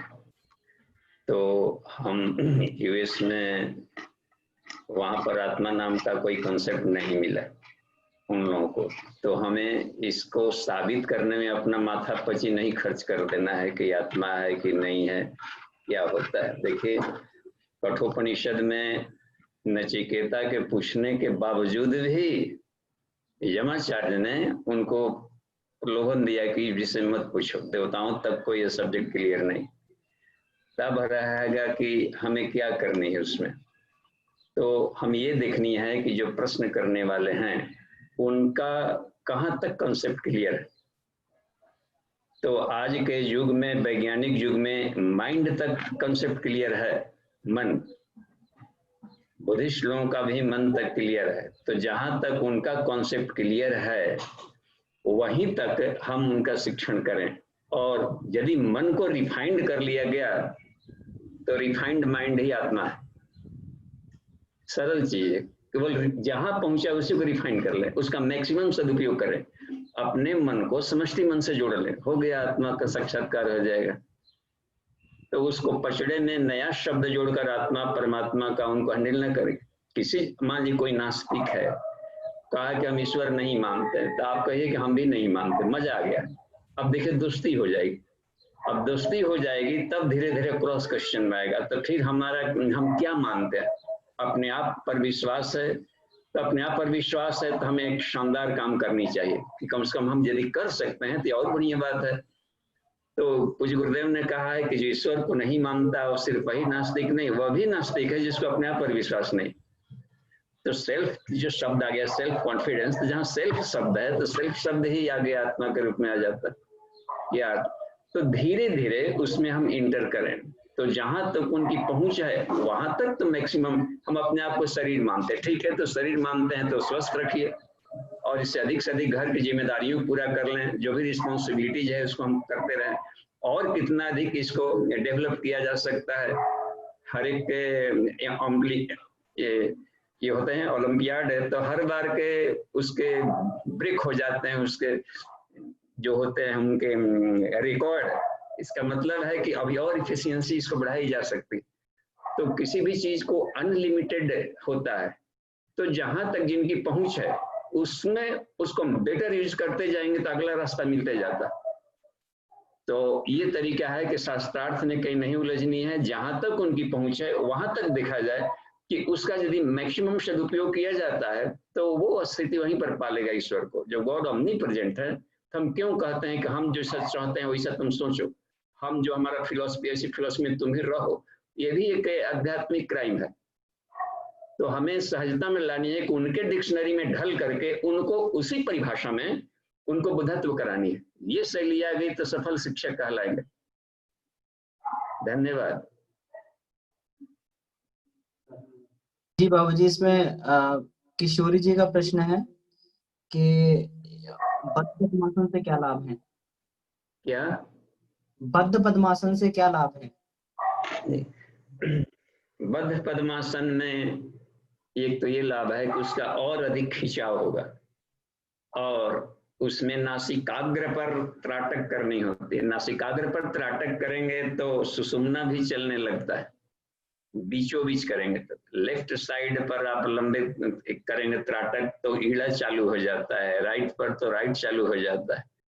तो उसमें सुषुम्ना जब चालू होने लगता है तो ध्यान की और प्रगाढ़ता होती, और जिनका बद्ध पद्मासन नहीं पकड़ा रहा है तो जिस पोस्चर में है उसी पोस्चर में कोशिश करें कि हम अपने सुषुम्ना में रमण करें। जब मेडिटेशनल हम कोई रिसर्च कर रहे हैं तो यदि सत्य की खोज में जा रहे हैं तो सत्य खोजता है सुषुम्ना, क्योंकि न्यूट्रल गियर में रहता है और वन वे किसी की डोमिनेंसी नहीं रहती इसमें, तो ये कुछ में लाभ है। अच्छा, और पीछे वाले जिसे मान लें कि पीछे से भी पकड़ना है, हाथों को ले जा करके पकड़ते थे, तो पहले तो चढ़ाने में क्रम को खसीटते जाएंगे, अब धीरे धीरे है तो एक भी यदि हम पकड़ते हैं, देखिए पीछे से जाना और इसको पकड़ना और स्ट्रेच करना, लेकिन बॉडी टेढ़ा न रहे, बिल्कुल स्ट्रेट में रखिए। ये तो ये कम से कम एक भी हो तो बारी बारी से हो जाएगा। तो इसके आगे वाले जो फ्रंटल्स वाले टेंडेंस हैं इसमें खिंचाव आता है, तो इसके जकड़न को दूर करेगा। तो एक तो मस्कुलर तो लाभ है ही, टेंडेंस और स्नायुओं का भी लाभ मिलते जाएगा जब आपको। तो हम ये देखना है कि बॉडी में फ्लेक्सिबिलिटी और बढ़िया से कैसे आ सकती। तो सॉफ्टनेस से उम्र बढ़ाता है और हार्डनेस जहां पर रहेगा तो वहीं पर वो कड़कड़ तड़तड़ चुड़चुड़ और तरह तरह के उसमें उसका ये क्या बोलते इलास्टिसिटी कम हो जाती। तो चलिए ठीक हो जाता है, आगे हम बढ़ते हैं।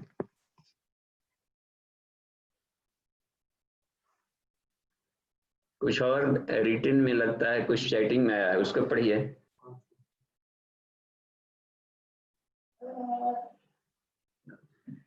अमन जी।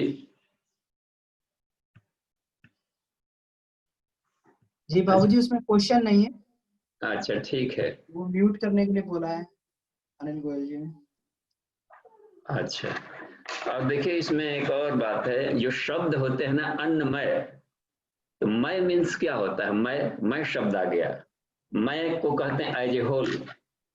माया कितने लोग थे, मय लोग आ गए थे, इसका मतलब है कि एक भी लोग नहीं बचे थे।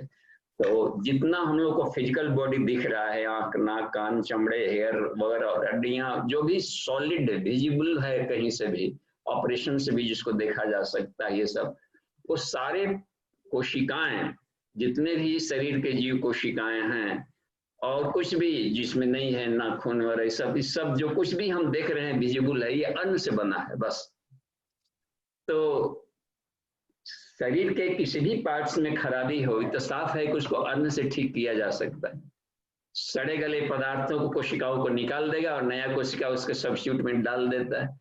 तो बॉडी सेल्स जब तक से रीजनरेट करते रहेंगे, बनते रहेंगे। ओल्ड एज में क्या होता है कि पुराना सैनिक मर गया और नया सैनिक उसका स्थान पर नहीं गया, तो अब वहीं के चमड़े झूलने लगते हैं और इस तरीके से तो बद्ध पद्मासन वगैरह सब इस तरीके के हैं। और उस हालत में आप कर रहे हैं त्राटक या फेफड़े वगैरह का कुंभक के क्रम में, तो ये सब शरीर के हर एक कोशिकाओं को और छूते हैं जाकर के और मसाज कर डालते हैं हार्मोनल सिस्टम को, तो वो एक्टिवेट हो जाते हैं और बढ़िया से काम करने लगते हैं।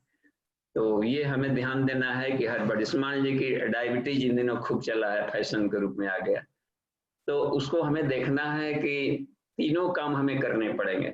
एक तो जो उसका फंक्शन था, खास करके इंसुलिन निकालने वाला जो प्रोसेस था, इन दिनों वो एक कम काम कर रहा है या ड्राइनेस आ गया है कम, थोड़ा सा 50% 20% निकाल रहा है, तो बढ़िया से नहीं काम कर रहा है। तो ये देखें कि वो उसको प्रभावित करने वाला कौन सा भोजन है, डाइट।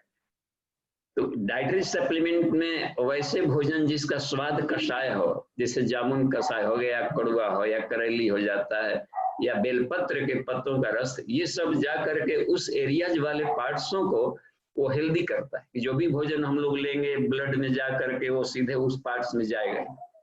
तो एक तो क्यूरेटिव वाला ट्रीटमेंट करे, और दूसरा कि चूंकि उसका काम था कार्बोहाइड्रेट को यानी क्या बोलते हैं ग्लूकोज को रेगुलेट करना, तो उसको अधिक मात्रा में हम न लें। चीनी को खपत करवाता था, तो चीनी को लेना कर या कार्बोहाइड्रेट का लास्ट प्रोडक्ट ग्लूकोज बनता है, तो उसको हम लेना बंद कर दें। एक तो अपने बेचारा पेशेंट है, मरीज है, उसको और लोड न दें ताकि कुछ उम्र उसका और निकल जाए। तो कार्बोहाइड्रेट बिल्कुल बंद कर दें, जो एनर्जी लेवल है प्रोटीन वगैरह से भी ले लेगा बॉडी में। तो ये काम हुआ। दूसरा है कि उसका मसाज करने वाला कौन सा पोस्चर करे, तो आगे फॉरवर्ड बेंडिंग वाला जो भी है पश्चिमोत्तानासन या कुंभक यदि हम लोग करते हो और कुंभक में बंद यदि लगाए, बाह्य कुंभक में बंद लगाते हो तो उडियान बंद भीतर ले जाएगा, तो जा करके उसको मसाज करेगा पैंक्रियाज वगैरह को, किडनी को, लीवर को और आपके स्प्लीन को, इंटेस्टाइनल को। या सर्वांगासन करते हो तो भी देखिए उसमें ऊपर के आंतों का लोड ऊपर आएगा, मसाज आएगा।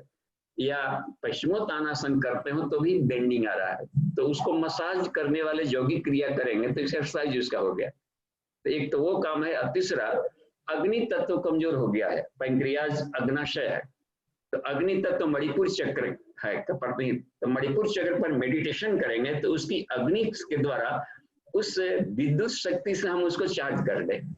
ये तीनों काम किया जाता है तो फिर से रिकवरी आ जाता है, काम करने लगते हैं। तो कोई भी अपने एंडोक्राइन सिस्टम में कहीं पर गड़बड़ी हो तो हम तीनों काम करें, वहां के चक्रों को हम जनरेट करें, फिर से काम लेने, वहां की विद्युत से प्रभावित हो जाएगा। दूसरा, उस अंग को प्रभावित करने वाले मसाज का कौन सा आसन हो सकता है। और तीसरा, डाइटरी सप्लीमेंट में क्या चेंजेस करने में, इससे बात बन जाएगी। हाँ जी, धन्यवाद जी बाबूजी। आगे सुमन कुमारी जी का प्रश्न है कि मयूरासन और सर्वांगासन में हम सांस ले सकते हैं कि नहीं? हाँ, सांस नहीं, सांस तो लेंगे और कम से कम समय में आप करें, जिससे कि सर्वांगासन में सांस नॉर्मल चलेगा, बिल्कुल नॉर्मल ब्रीदिंग का आपका चलता रहेगा, सहज श्वसन प्रक्रिया रखें। और मयूरासन जब आप कर रहे होते हैं तो बल उठाना है, पैरों को उठाना है, तो भीतर श्वास को भर लेंगे तो आपको इसमें पीठ के मसल्स में कहीं खिंचाव नहीं आएगा, नहीं तो उसमें मांसपेशियों में खिंचाव आ सकता है। और भीतर प्राण भर करके करेंगे तो खिंचाव नहीं आता है और उसको कहीं पर से खिंचाव से आदमी बच जाएगा। और थोड़े सेकंड्स के लिए करें, 2 सेकंड, 4 सेकंड, 10 सेकंड, बस इतना काफी है, पर्याप्त है। और जो अपने को बैलेंस जब बन जाता है तो वो नॉर्मल प्रक्रिया में भी रख सकते हैं, लेकिन सामान्य साधक प्राइमरी स्टेज में तो भीतर श्वास भर लें, जहां बलवर्धक कोई काम करना हो तो भीतर श्वास को भर लें। तो यह काम कर लेना है। जब भी पैरों को उठाना है तो भीतर श्वास भर करके रोक ले, तब पैरों को उठाएंगे तो आपको बल मिलेगा और साइड इफेक्ट नहीं आएंगे। जी इसमें ये विक्की जी ने पूछा है, विष्णु जी ने, कि सर्वसाधारण हेतु सहज तपश्चर्या हेतु मार्गदर्शन करें। असल में 99 कोर्स में सबसे बढ़िया वाला चैप्टर तपस्या ही है। तपस्या से स्लाइग्स गलते हैं, कचड़े बाहर निकलते हैं सब। जहां जहां जकड़न है वो हीट पैदा होगा, तो सब बाहर निकल जाते हैं। लालटेन हुआ करता था पहले, हम लोग बचपन में, लालटेन युग अब कम हो रहा है, तो उसमें जो वो जिसमें बत्ती लगा रहता है तो बहुत पुराना हो जाने के बाद उसमें काफी जंग लग जाता था, तो आग में जला करके उसको पपड़ी की तरह झड़ गया। तो यह क्या बात बन रही है कि तपस्या सबसे कीमती है। ये चारों में, आसन, उपवास, तपस्या, तपस्या, तपस्या में उपवास भी जोड़ा हुआ है, तो उसमें शामिल है। तीसरा, उपवास भी एक तप है, तो उपवास उसमें शामिल है। कर्षण भी एक तप है, अपना काम सेल्फ इंडिपेंडेंट हो रहा है। ब्रह्मचर्य देखिए कितना बड़ा एक तप उसमें डाला गया है। अर्जन तप बराबर अध्ययन करें। तो तपस्या को अब कोई भी स्टूडेंट्स है तब यदि उसको अपना जो ड्यूटी है उस ड्यूटी को पूरा करने में रुकावटें दी जाएगी, तो उन रुकावटों को सहर्ष झेलते हुए हौसला मत बुलंद रखे और अचीव करता हो तो तपस्या कहलाएगा। तो अर्जन तप बहुत बढ़िया चीज है, उसमें बराबर स्टडी है, स्वाध्याय के देखिए शुरू से लेकर अंत तक करना है। हर दिन कुछ ना कुछ नया सीखना है, कुछ ना कुछ पढ़ना है। रोज हमें देखना है कि कल के ज्ञान में, आज के ज्ञान में बढ़ोतरी हुई कि नहीं हुई, कि कल के बासी ज्ञान को लेकर घमंड में उड़ रहे हैं कि हम बहुत जाने, वो तो बासी था, कल तक था। आज के लिए कुछ नया खेती किया कि नहीं किया। तो हर दिन हमें स्टडी करना है, स्वाध्याय करना है, उसमें अपने निर्णय कि आज हमने क्या कमाया, कि आज ऐसे ही रह गए बेकार के कल वाले ग्रोथ, सारा संसार आगे भाग रहा है, हम भी क्यों वहीं पर अस्थिर पड़े रहे। तो हर दिन ज्ञान बढ़ना चाहिए, अपना नॉलेज बढ़ना चाहिए, अपने स्थिति रिफाइंड होनी चाहिए, नहीं तो कम से कम बैलेंस भी तो रहा, नीचे न गिरे। तो यह एक बात है, ये तपस्या से ही बनता है। और ऊपर साफ जाहिर है कि हिट देंगे तो ऊपर उठना शुरू हो जाता है, आलस खत्म हो ही जाएगा तब से। तो ये है। अच्छा, एक और बात है, तपस्या से अंतःकरण शुद्ध होता है, वहां तक पहुंचे विज्ञान में कुछ तक उसका। देखिए, मन बुद्धि चित्त अहंकार शुद्ध हो जाएगा। अब वो शुद्ध हो जाएगा तो समझिए, तो अंतःकरण शुद्ध हो गया तो शुद्ध ज्ञान से क्या करते हैं, मन पर कमांड कर लेगा। मन के दोनों लेयर होता है, एक तो होता है जो विषयासक्त है और एक होता है आत्मा की खोज के तरह भी जाना चाहता है। तो हर जगह दोनों लेयर होते हैं। तो इसमें ये डोमिनेंट हो जाएगा कि इस विषयासक्त मन पे कमांड करने लगेगा। तो ये वहां पर देखिए कितना बड़ा उसकी पहुंच है। और जब मन को निर्मल हो गया, नियंत्रण में लाएगा, तो उसे आत्मा को पाने में सहूलियत होती है, भी सुविधा हो जाएगी। चल हिया चल, जहां चाहे उधर मोड़ करके ले जा सकते हैं उसको, उसकी गहराई में जाकर रिसर्च कर सकते हैं ये। तो इस सबके मूल में तपस्या के सारे संसाधन उसमें जो है, साधना तप है ही उसमें, और साधना में आपका ये योग व्यायाम शब्द आ ही जाएगा। तो अपने आप में तपस्या अपने आप में कंप्लीट डाइट है। कैसे होता है, मिल्क कंप्लीट डाइट है। और उसमें देख ही रहे हैं, डाइटरी सप्लीमेंट सब आ गया, स्वाद भी है, सब वेराइटी का उसमें दिया गया है। दान भी है, तप भी है, निष्कासन भी है, यानी अपने गोपनीय थॉट्स को, भावनाओं को हम भीतर न समेट करके रखें, भीतर वही जाके कैंसर पैदा करता है, बराबर कुछ ना कुछ निगेटिव निकाल देगा, दूसरों से कह नहीं सकते, भीतर है। और भीतर वो टिस टिस करते करते कहीं ना कहीं पर वो खतरनाक रोग बदल जाता है। तो ये उसमें एज ए होल कंप्लीट दिया गया है। अच्छा, उसमें तपस्या में जो चंद्रायण था, यहाँ पर एक बात आई सुशील जी का कि उसमें दूसरा है, तो पापों के प्रायश्चित में जलाहार कारगर बहुत होता है। हमने देखा कि चंद्रायण तप से भी अधिक शक्तिशाली है जलाहार। तो जो जलाहार नहीं कर सकते उनके लिए बता दिया गया है, तो फिर अपने भोजन को थोड़ा थोड़ा मात्रा में घटाते जाए, फिर बढ़ाते जाए ऐसे, ताकि उसको बिल्कुल ही साइड इफेक्ट ना आए। अचानक खूब लेते थे खाना, बिल्कुल बंद कर देंगे तो साइड इफेक्ट आने लगता है। तो थोड़े समय के लिए उपवास करने का अलग तरीका हमने अपनाया है। एक बारगी में ही, भावावेश में कभी भी कोई नहीं किया। जो भी किया है हमने साइंटिफिक वे में किया है, टू दी पॉइंट किया है, तो कोई साइड इफेक्ट नहीं, कोई जल्दीबाजी नहीं। और अनेकों तरह के रोगों का घोंसला शरीर था, बिल्कुल 100% सारे रोग को बाहर निकालना गया। तो वो तब होता है जबकि हम वैज्ञानिक ढंग से करें और सिस्टम से करें। तो पहले हमने किया कि चाहे जब भोजन कर लेते थे, तो शुरुआत पाचक उपवास सबसे बढ़िया है। और बोलचाल की भाषा में हम लोग को उपवास शब्द को जोड़ना चाहिए। कहीं गए तो कुछ मिल जाएगा, सीधे कह दीजिए कि, या तो कह दीजिए कि भूख नहीं है, तो भूख नहीं है तो भी नहीं पूरा भरा थाली लोग परोसेंगे। अच्छा, और नहीं तो यदि जानकारी है तो कह दीजिए कि आज हम पाचक उपवास में हैं और एक भोजन ले चुके हैं, तो जान जाएंगे कि वो भोजन के समय में लेते हैं तो लिक्विड जैसा कोई चीज दे सकते हैं। या सीधे कह दीजिए कहाँ पर कहीं आएगी, आपको क्या चाहिए, तो सीधे आपको तो सामूहिक उपवास में आप हैं तो जान जाएंगे कि वो तो कोई ना कोई लिक्विड फॉर्म इनको चाहिए, तो शरबत ले आइए, थोड़ा सा इनको वो ले आ दीजिए, तुलसी कढ़ा दे दीजिए। तो यह बात बन रही है। नहीं तो सीधे कह दी कि रसाहार है, तो उनको हमको बोलचाल में किसी भाषा में लानी चाहिए। तो हम 2 टाइम भोजन लेने का शुरू किए, बस जो भी खाना है, वेराइटी नहीं बदला। मन अपना खुराफाती नहीं है कि बारे में कंट्रोल में कि सब खाते थे एकदम, जितना चरपरा तरपरा छोड़ छाड़ करके सीधे एक ही बार उबला हुआ खाने लगे, बगावत करेगा मैं। तो क्या किए कि वेराइटी कम नहीं करेंगे, शिफ्ट वाइज खाएंगे, बस 2 बार खाएंगे, और बीच में भूख भी लगेगी तो पानी पी करके उसको पूरा करेंगे। तो 1 साल यदि उसको हमने लगातार चलाया इस पाचक उपवास को, देखा कि कमाल का है, न जाने कितना रोग तो केवल वही हटा दिया। तो अभी एक फास्टिंग है, कड़ी भूख लगने पर ही भोजन करें, तो अन्य उपवास की जरूरत ही नहीं पड़ती।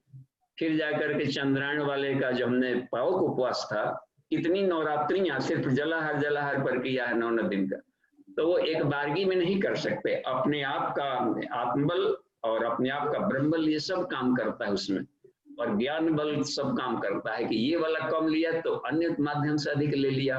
स्वाध्याय सत्संग का ये स्वाध्याय का क्रम है। तो हमेशा किसी मार्गदर्शक के साथ में जुड़े रहेंगे तो साइड इफेक्ट नहीं होगा और बढ़िया से जानकारी मिलती जाएगी। हाँ जी, धन्यवाद। आगे पूछिए अमन जी। जी, स्पर्श जी का प्रश्न है, उपत्यकाओं के बारे में बता दीजिए, ये कहाँ होती हैं? ये होल बॉडीज में फैली हुई रहती हैं सर जी, और इसलिए कि वो नर्व्यूल्स के क्लस्टर्स हैं, और नर्व्स तो हर बॉडी सेल्स में गया हुआ है। जैसे बिजली सप्लाई तो हर घर में हुआ रहता है, और टेलीफोन लैंडलाइन वाला भी सप्लाई हर जगह में है, तभी जाकर उसका इंटरनेट और सारा काम करेगा, उसको बराबर बन रहे हैं सब। तो वो दोनों होता है। तो माइंड से जुड़ा हुआ भी वो क्रम ले जाता है, और विद्युत सप्लाई भी करता है। वो लगता है कि पतला तार है, उसमें भी एक बाल के भीतर में सैकड़ों नब्स गुजर सकते हैं, वो होता है, नाड़ियां दौड़ती है, समझिए कितने बारीक से होते हैं। तो हमारे पास विज्ञान में उतना यंत्र नहीं है इतने उसको हम बारीकी से देख सकें, उतना लाखों गुना उसको हम बड़ा करके और बड़ा करके देख सके उसमें क्या कुछ है। तो वो हर जगह है। तो इतने चौराहे हैं, और यहाँ सिर्फ 33 टुकड़ों से निकले, और वो निकला है तो फिर समझिए कि वहां पर ढेर सारे धुआं होगा सोनिक लैंड की सप्लाई करने के लिए। 72,000 अरब घरों में वो सप्लाई जाना। तो एक एक जगह चौराहों पर न जाने कितने क्रॉसिंग हुए होंगे, और उस क्रॉसिंग में ही शॉर्ट सर्किट की गुंजाइश रहती है, या कचड़े फंसने का। जहां वहां कचड़ा फंसा तो उसको हमको कह सकते हैं कि इस मकान के वायरिंग में शॉर्ट सर्किट किया, तो ब्रेन पर असर पड़ेगा, सीधे मेन फ्यूज उड़ेगा। यही सिस्टम है कि वो कचड़े फंसते हैं निगेटिव थॉट से, निगेटिव एक्शन से वो शॉर्ट सर्किट करते हैं। या इस तरीके की प्रक्रिया शॉर्ट सर्किट न भी हुआ, फ्यूज न भी हुआ अपने आप में, तो कचड़े फंस जाएंगे, और कचड़े फंसेंगे तो वही आदमी जिसे पूछा, तो हर जगह बॉडी में रहती है चंद्रिका, तो जो सुंदरता बढ़ाती है। तो हर जगह चेहरा भी सुंदर होगा, आंखों में भी ग्लेज होगा, हाथ पांव सब जगह सुंदर बनते हैं। तो हर जगह फैले रहते हैं वो बॉडी में जहां तहां। तो वो नेचर्स होता है, ऐसा नहीं कि एक उपपत्ति का एक ही जगह रहेगी, वो वेराइटीज हैं। तो उतने वेराइटीज को पाया गया है। तो पाया गया कि उनको कोई ट्रेंगुलर है, कोई एंगुलर है, किसी का कलर भी अलग अलग चेंज रहता है। तो उससे रेडिएशन से और मैग्नेटिक फील्ड चलते अपने कलर बदले रहते हैं। तो होल बॉडीज में उसके साम्राज्य रहते हैं। कैसे माइटोकॉन्ड्रिया है तो हर बॉडी सेल्स में घुला हुआ है, हर बॉडी सेल्स में वो उसका पावर हाउस के रूप में पड़ा हुआ है। कहीं कहीं पर एक से अधिक भी हो जाते हैं किसी सेल्स में।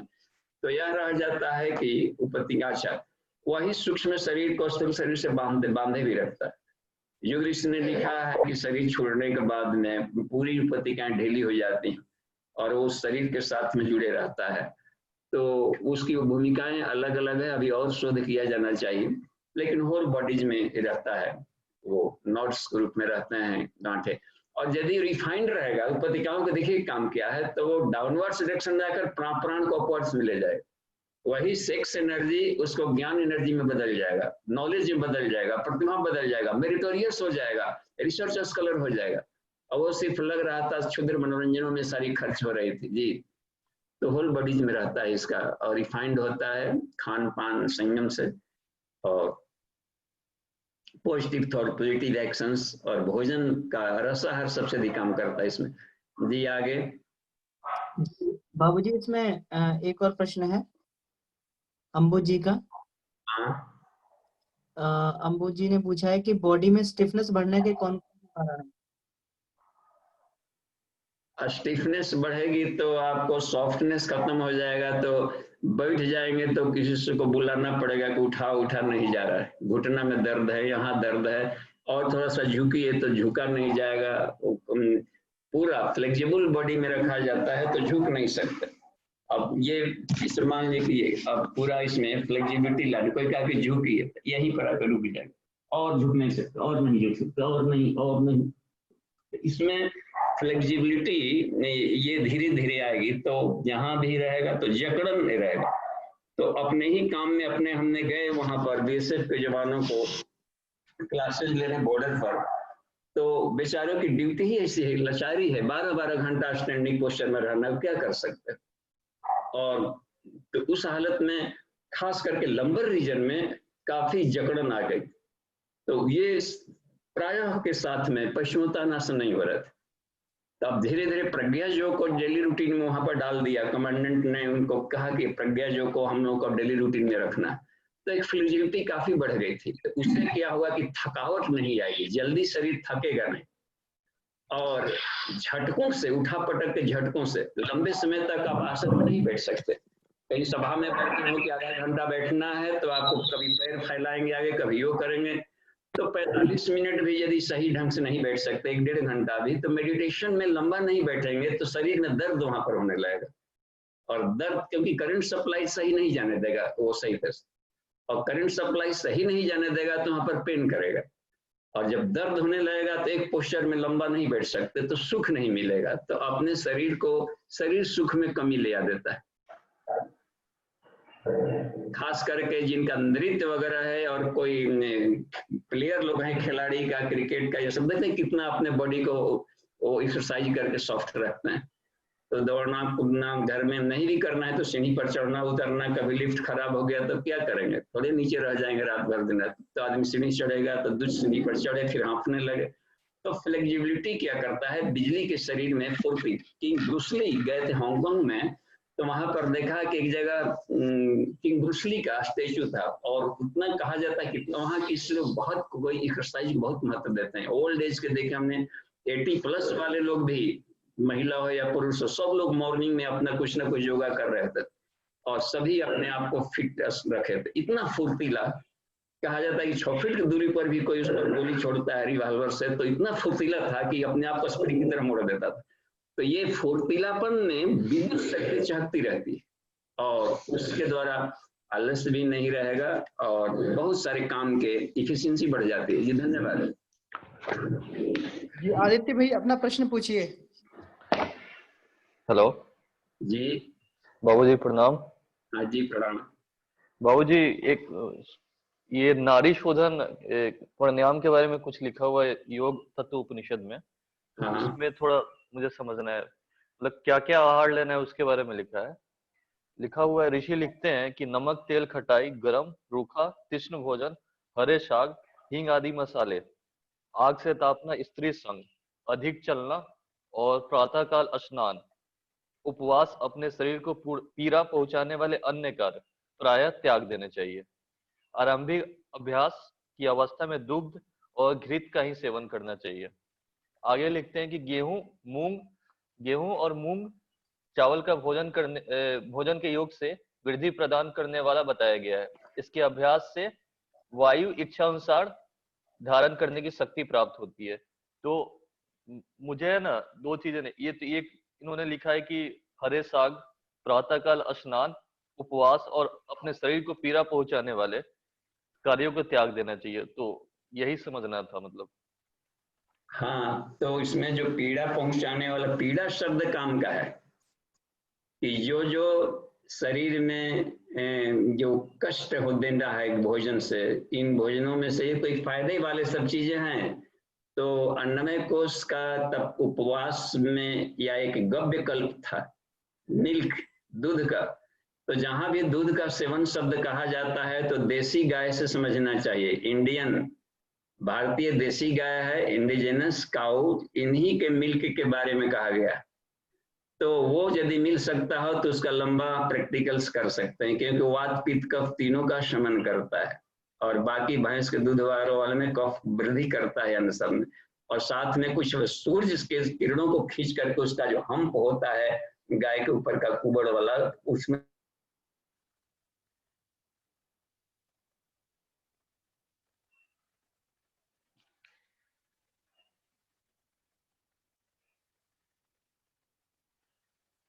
में से ढेर ही गुण वही काम की चीज है। इतने बता दे। अब उसमें से हमने चुना तो हमको देखिए कफ, कोल्ड ब्लडेड थे, शरीर कफ प्रधान और साइनस भी हुआ था, तो और चावल कफ को बढ़ाता है, तो उसमें चावल भी लिखा हुआ था, हमने चावल को हटा दिया। अभी नहीं कि लिखा है तो ले लें, उसके कि हमको पीड़ा पहुंचाता है, तब क्या किया उसको हटा दिए और उसमें से चुन लिया। अच्छा मूंग का दाल, तो मूंग को हमने अपना पेटेंट बना लिया। एक मौदगल्य ऋषि थे जो जीवन भर मूंग खाकर ही बिता दिया। एक जगह पढ़ा था कि अंकुरित मूंग कोई अपना सेवन करता है तो उसको कुष्ठ रोग कोढ़ तक समाप्त हो जाते हैं, इतना कमाल का फायदेमंद।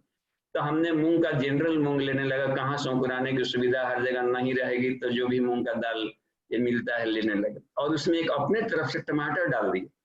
तो मूंग के दाल टमाटर 2 साल तक सेवन किए लगातार, केवल दाल टमाटर दोनों को मिला करके वेराइटीज का प्रैक्टिकल किए, क्योंकि रिसर्च करना था कि इस भोजन से मन पर क्या असर पड़ रहा है। अब इसे नमक शब्द कह दिया, तो नमक शरीर के लिए साल्ट्स जो कहा जाता है, मिनरल साल्ट्स जरूरी भी है, तो उसके एक लिमिट मात्रा होती है हर चीज को।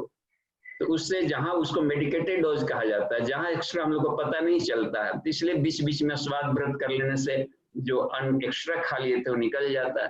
तो हमने 10 वर्ष तक नमक को छोड़ा इसलिए कि वो रजोगुण कहलाता है। अब ये देखा कि और कुछ लोग कहते हैं कि लो ब्लड प्रेशर हो जाता है, तो कहाँ कहाँ है सुना जाए कि खुद करके देखा जाए। इस पर हमने प्रैक्टिकली खुद करके देखते हैं कि क्या होता है। तो महात्मा बनना उद्देश्य नहीं था, प्रैक्टिकल करके उसके साइड इफेक्ट्स देखने थे। तो पाए कि शरीर का रोग से लड़ने की ताकत, इम्यून सिस्टम बढ़ गया और रोग तेजी से भी भागने लगे। और सबसे बड़ा असर कि मन में चंचलता बहुत अधिक थी, वो कम होने लगी, शांत अधिक रहने लगा। तो पाया कि सचमुच में रजोगुण वाला था वो, और उसमें हमको लाभ मिलने लगी। तो बहुत सूक्ष्म गुण भी होते हैं भोजनों में, तो हमने उसको छोड़ा। और बाबूजी, हेलो हेलो, जी बाबूजी का नेटवर्क शायद भैया प्रॉब्लम इस आप ही इसमें है ना, हेलो जी आप पूछिए पूछिए। बाबूजी, इसमें है ना हरे साग के बारे में भी लिखा हुआ है कि हरा साग मतलब वही हुआ ना जो हम लोग खाते हैं, पालक वगैरह, हाँ, तो उसके बारे में परहेज।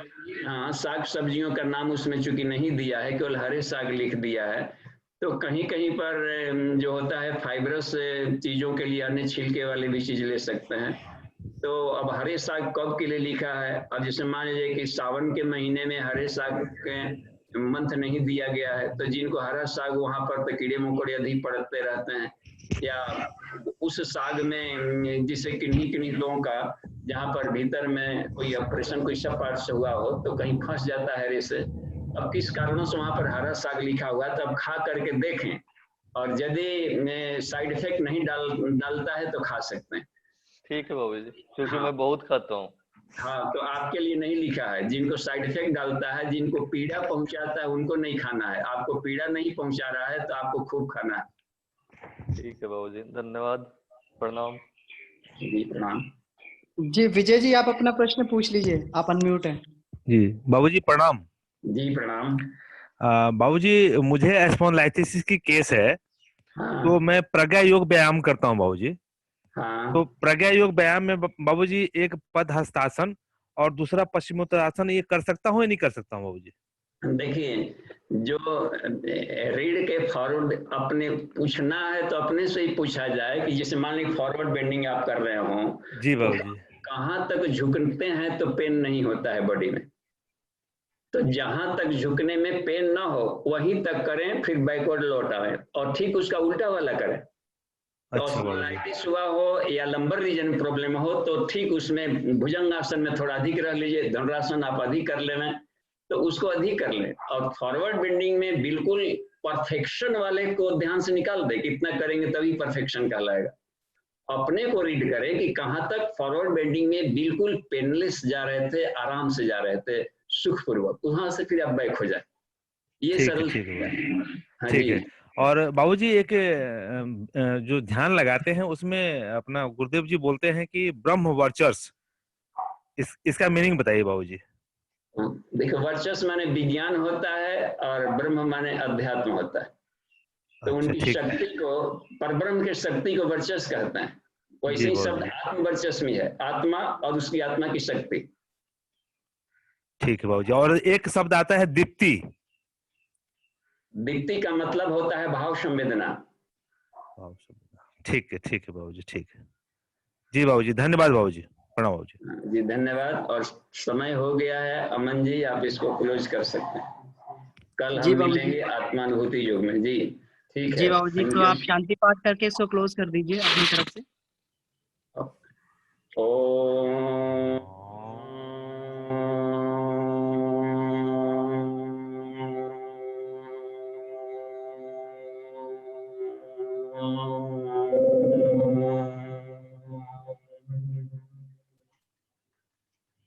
शांति ही शांति ही शांति ही। समाप्ति। प्रणाम।